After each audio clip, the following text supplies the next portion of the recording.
Charles Grant is the director of the Centre for European Reform, and who better, therefore, to talk with about what all this means for Europe. And at this moment, we're still a European country. So what does it mean for us? Well, one of the things it might mean for us is that Nigel Farage, about whom more later, might actually now be in quite a pivotal position. Some said he's going to become an American citizen and be appointed as ambassador to Brussels, though if Trump wanted to be really mischievous, he'd appoint Farage as American ambassador to Britain. Charles Grant joins me now. Charles, thanks for that. Hi. Now, he's not a big fan of the European Union, is Trump, not a big fan of NATO, and that accounts for some of the, not frostiness, but some froideur in the reactions of European heads of government to the election result, would you say? Yes, there's a lot of worries in Europe about what Trump means. But as you said, he's queried NATO, though he said different things at different times about the utility of NATO. He's criticised the Iran deal, whereby America and Europe took off sanctions on Iran and they promised to stop building nuclear weapons. And also he seems to be against trade deals. And the EU well, some people in the EU, not everybody, was hoping to do a trade deal with the US. So this is the TTIP. That's right. And I think the general view in Europe and governments I've been talking to is they think Trump probably means it when he says he's against trade deals. But when he says he thinks NATO is obsolete, he may not mean it. And the Republican advisors he's got around him will probably steer him back to the more traditional US path of saying the West needs NATO to promote European security. Well, I hope not, but at the very least, he's likely to say, if you want NATO, you're going to have to pay for it. You're going to have to pay for it just as much as we're paying for it. And places like South Korea and Japan, who shelter under American military protection whilst being economic competitors to the United States. He's on to something on these issues, don't you think?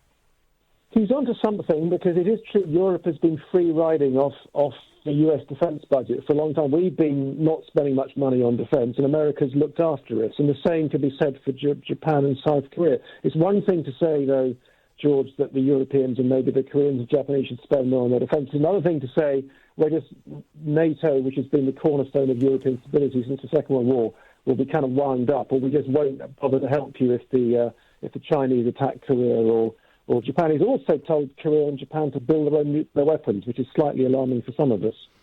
Well, we'll not go down that path, because I have such profound disagreements with your characterisation of NATO that it would be a whole show on its own. And ditto TTIP. Most Europeans are against TTIP, aren't they? It's deeply unpopular amongst those who know what it is, at least. I'll grant you that most people probably don't.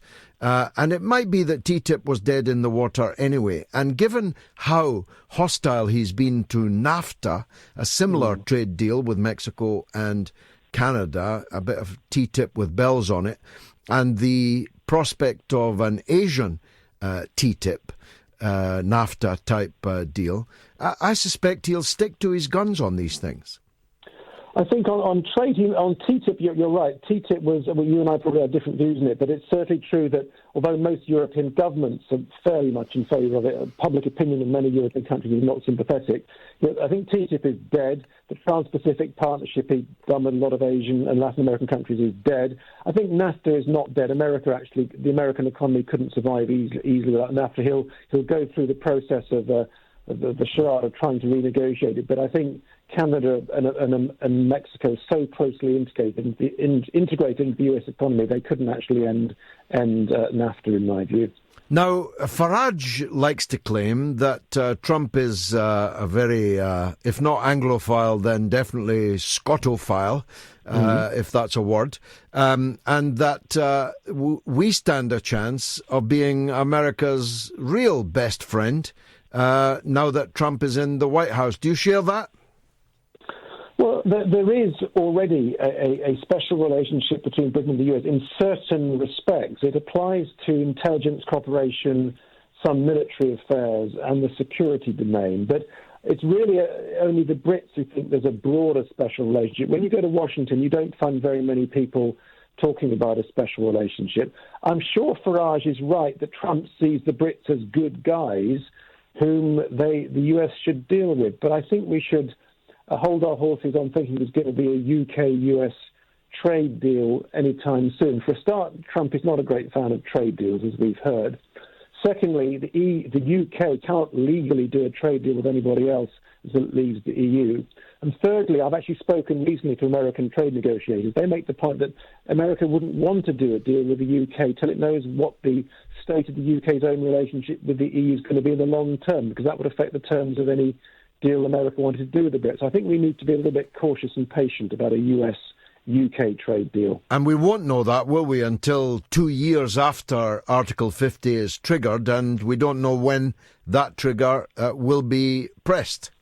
Actually, maybe much longer than that, George, because Article 50 is about the divorce settlement, which is a 2-year process, but that's quite separate from negotiating a free trade agreement between the UK and the EU, which may take, say, 5 years, many people think, after we leave the EU. So the long-term relationship that governs economic actors, companies and so on, acting between Britain and the EU, we may not know what it looks like for many years to come. Mind you, we haven't had an American president who owns substantial real estate in Britain. He owns golf courses and hotels and so on, although they'll be now run by his family, not the usual blind trust, but by his family. So can we expect, you think, an early Trump state visit to Britain? Well, I'm sure it'd be good for Mrs. May and good for Donald Trump to show that they have friends. And certainly Mrs. May and Boris Johnson reacted to Trump's victory much more warmly than did Angela Merkel or François Hollande. But a little bit of awkwardness in Scotland. He's not very popular in Scotland, Donald Trump, and Mrs. Sturgeon has not been particularly polite to him in some way. So I think although he owns his golf courses in Scotland, he may hesitate before trying to do a state visit to Scotland. Or he might make one and invite Ruth Davidson, the Tory leader, as his interlocutor to snub the SNP chief, who probably learned a lesson yesterday and the day before about interfering in other people's elections when you're the chief minister of another country. Well, look, it's been fascinating talking with you, Charles. In a word, are you optimistic about things, European and British, vis-a-vis the US over the next 4 years? Let's assume that Trump's in for the full 4 years and not assume that he'll be in for 8. Well, let me finish with one sentence that'll touch on a subject you and I probably disagree on. The biggest impact of Trump, I believe, will be a rapprochement between America and Russia, which is good in many respects, but may sell Ukraine down the river. And Trump may say to Russia, look, Ukraine's in your sphere of influence, do what you want there. And my Ukrainian friends are very scared and worried about that. Well, as you say, we do disagree on that. But Charles, thanks for coming on the show. That was Charles Grant, Director, Centre for European Reform, talking about Trump and the special relationship between Britain and indeed the wider European Union.